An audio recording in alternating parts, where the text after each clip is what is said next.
from the University of Stellenbosch in the South Africa. And he also develops hydrodynamic models in the estuarine dynamics and hydrology of the Limpopo River on behalf of the 4 countries, Botswana, Mozambique, South Africa, and Zimbabwe.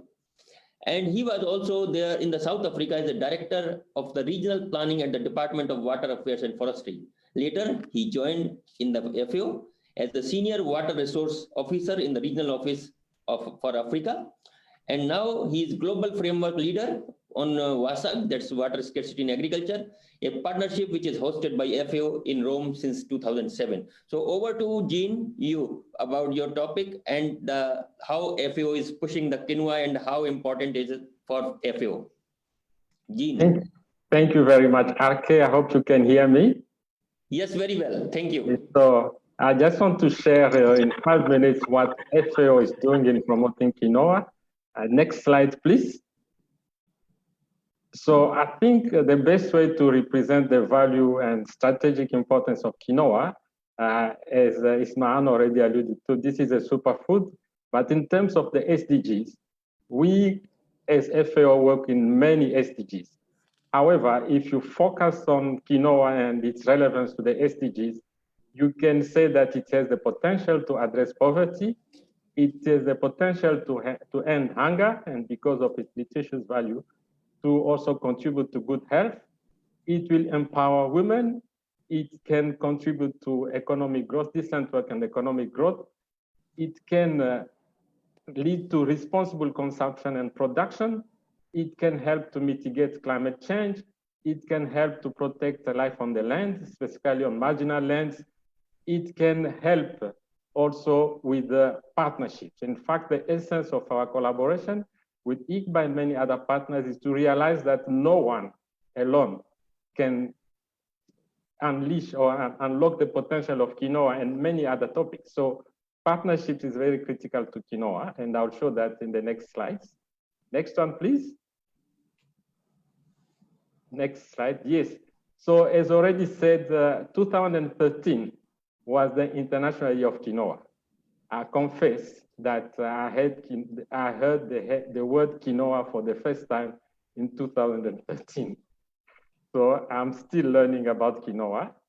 So FAO then was honored to host the Secretariat of the International Year of Quinoa.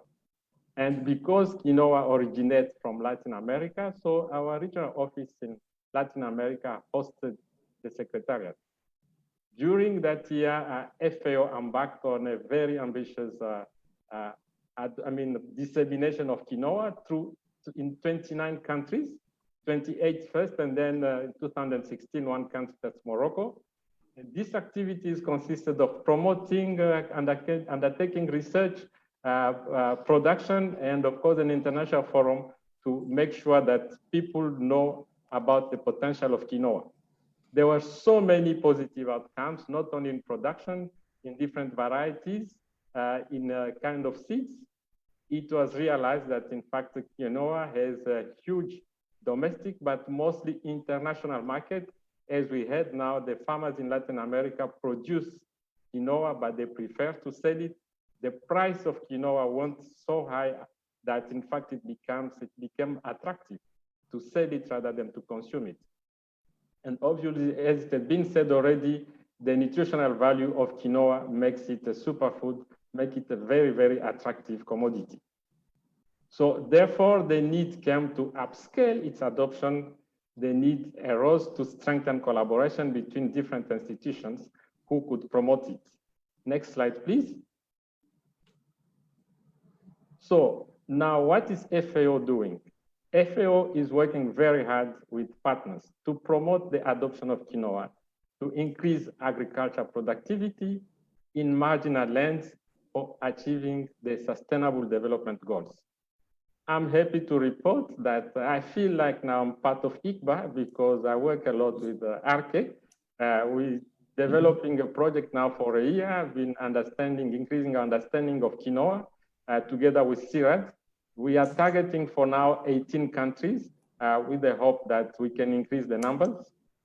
We've been working for 1 year And we think that we are ready to start knocking at the doors of those who can support us with this project. Lately, the Chinese Academy of Agriculture Science came, and we are also working with them. China adopted quinoa, and they are fast growing in the development of quinoa. You know, they have a lot of land, they have a lot of people to feed, so you can understand that. And they've gone across the whole value chain of quinoa, from production to really to transformation to marketing into different products. I have to share an experience. Is within FAO, we tend to work in silos. In fact, you can ask yourself, what is a water engineer, as Arke introduced me, doing with quinoa? In fact, quinoa thrives in marginal lands. And marginal lands are also linked to salinity. So you can never dissociate soil salinity and water salinity. As part of the work that I do, I work very closely with ICBA because we have a working group on saline agriculture. So when this idea of promoting further the work of quinoa came, two of us were appointed, one from agriculture and one from the WASAG, that happened to be me. And then I took over, and with Rakesh and the other colleagues in CIRAD and my other colleague in agriculture, we've been driving this initiative. In FAO, quinoa has been a silo breakers because Rakesh can testify that 4 of our regions are actively involved in this initiative, and many of our several technical divisions from value chains, from nutrition, have taken ownership of this project. We are targeting countries at different levels of adoption of quinoa because there's still a long way to go. Some that are still at an embryonic stage, some are halfway, and some are very advanced. And we think that there will be opportunities for synergies between those countries so that at the end of the project, we can even disseminate further quinoa to many other countries.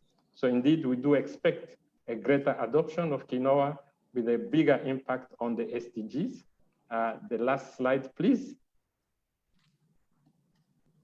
So I'd like to thank ICBA for inviting me to this webinar, and I look forward to listening to the other presenters, and I wish to everyone a fruitful and instructive webinar.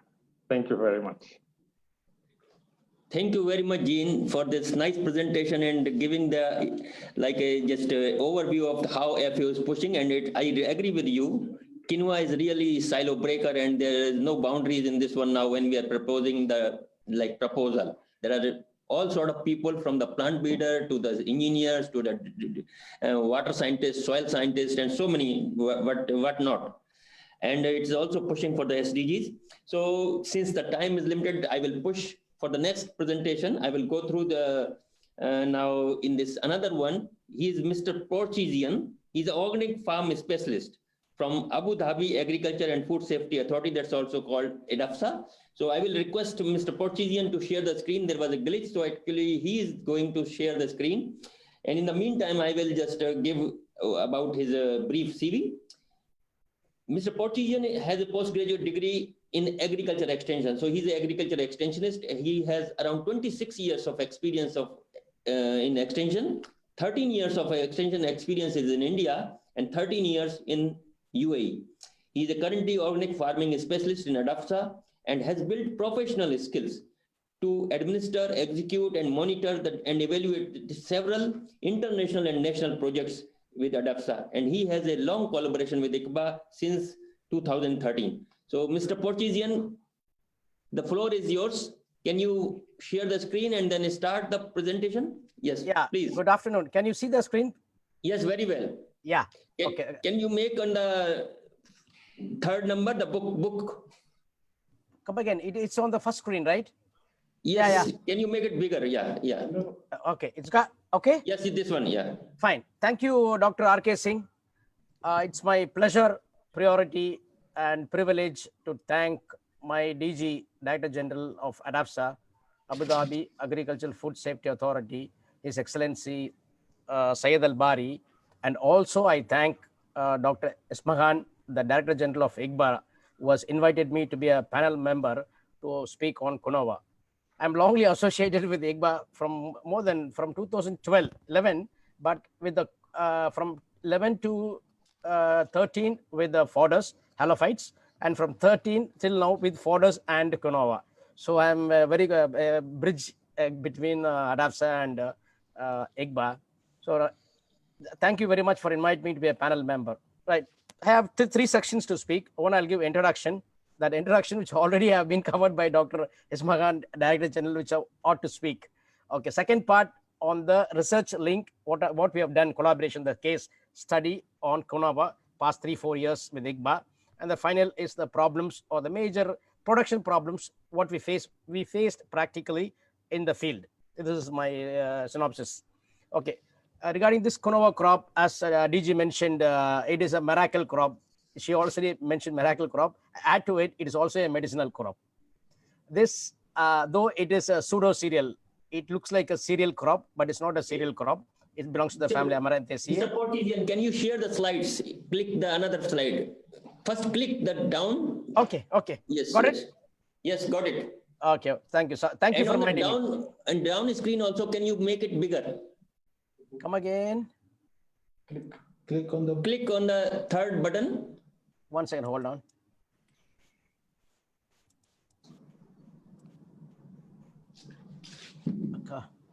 Okay, go ahead with this. Okay, it's okay. Yes, correct. Very good. Right. Thank you. Thanks. Those is a silver cereal. It looks like a small wrong millet group. Officially, it belongs to Amarantaceae. Though it is dicot and self-pollinated, research has been very easy with the self-pollinated crops. Then there are a number of different varieties of colors, which is appealing to the consumers, the growers, everybody. So it is more infused with more of, as doctor said before, it is more infused with the proteins, fibers, less fat, and it's more with minerals, vitamins, gluten-free, and less glycemic index. To add to it, and as she said, it has more of the so-called antioxidants. We call it as flavonoids. The two important flavonoids in quinoa is quercetin and camphorol. These two are main constituents of quinoa crop, wherein it is appropriate to speak about it in the time of COVID pandemic, because these two flavonoids are antiviral and anti-inflammatory. So hence I request, and it is a talk of the town, that if you consume quinoa daily on a basis, we will be far away from this virus. So I want to re-emphasize here about the imperativeness, the importance of this quinoa crop. Second is this crop being a whole grain food. It encompasses all the vitamins, minerals, fibers, fat, all essential amino acids. So it is a composite. It's a whole food grain. This short introduction. Then we move on to our next slide about the production. We had a linkage with IGBA past 3-4 years on quinoa, and we have tried, as DG mentioned, Q1, Q4, Q3, and Q5. We have 5 accessions of the cultivars which is given for us for ADAPSA to try in different fields. We have put these trials in about 10 to 12 farms spread over of the 3 regions in Emirat in Abu Dhabi, and based on different salinity levels, we went for different salinity levels, different waters, and different farms, different sowing dates, and different spacing, harvesting, everything. So to put it in a short nutshell, I'll bring out the results of the trials. This crop is, as she mentioned, is a resilient crop, very well diversified crop. This crop comes up between what we tried here is between up to 8 EC millisiemens per centimeters. Okay, so say it's about 6,000 to 7,000 ppm in the raw sense. So this crop performed very well in salinity, but the average we took was it performed very well between 3,000 to 4,000 ppm. That you call as 3 to 4 EC millisiemens. Mr. Portesian, can you speed up because the time is limited? Okay, so these are the stages, the crops, the shoots we took up in the field, different thing, and we observed this one of the problems we come to later. Then these are the maturity stage of the grains, the shade drying of the grains, and this is the what you call after the harvest. And we bought a machine called the Quinoa scarifier from Italy, and this is the machine which you see in the photograph, and this is the machine, and this is after the cleaned. And we also marketed this quinoa as an organic crop because we didn't apply any fertilizers. We had about 300 kgs per 1,000 meters squared. We call it as donum here. 1,000 meters squared, and is far appreciable as international level, 3 tons per hectare. We got about 250 to 300, even more than 300 kilos per dönum, 1,000 meters squared. And these are the production, this one. And coming to the last slide, then after this, this is the market. We marketed through traceability system through our commercial department, packed in 325 grams with all this traceability, and there's a see-through pouch. Then what are the main problems we encountered during our production period is that shattering was there in Q2 and Q3, lodging was there in Q1, and there was a bird's menace. Bird's menace is a normal, but when in the model farm in Liva, we saw the huge birds chirping. I don't know how they got attracted, and this is also a conservation of environment, one of the sustainability, this one. So there's a lot of birds menace. Then harvest and cleaning was a little bit difficult for the first time. Then we modelized the modus operandi, the procedure for this, and then we bought the scarification machine, and it made us very easy. Then we have packed and sold in the market as organic crop at 25 dirhams per kilo. If you go to the other imported one, it goes up to 40, 50, 60, the organic, this one. This is one of the feet. So I should thank the IGBA team as well as our team who was ventured into this and who was able to popularize. And now there are about 60, 70 farmers who are come forward to take this Quinoa into cultivation. And we have to, what are the challenges what we face? I want to deliver here that we have to develop the very strict model. I have to do more research on this Quinoa, logistics basically, developing the market linkage, as well as we have to make a policy decision on the trade restrictions so that if we promote local produce, the more farmers will come into the production cycle. So thank you. Thank you, Mr. Portuguesian. And this is a nice presentation. I think we will have more linkages with you to have like a more quinoa related research, as well as it can go to the field. And also you talk about the medicinal value. Thank you very much to inform about antioxidants property and flavonoids, and also the marketing, which you are already doing. So our next speaker is Mr. Dr. Juan Pablo Rodriguez Calle. He is a postdoctoral fellow from ICBA. And the one very big thing is that he is from the area, Bolivia, and which is the center of origin for the quinoa. So we are just talking about, he will be talking about this quinoa experience in ICBA. So he is worked on the quinoa as well as forages at the crop diversification and genetics section in ICBA. Before joining the center, he has worked with the COICA in the Bolivia, as well as the researcher in the Bolivia, Denmark, France, and Germany, and Serbia. He holds the PhD in crop science from the University of Copenhagen, and also has the 2 master's degree, one in the international rural development from Germany, and another from the functional and natural and cultivated ecosystems from Montpellier, France. So over to Dr. Juan. So now your presentation is here.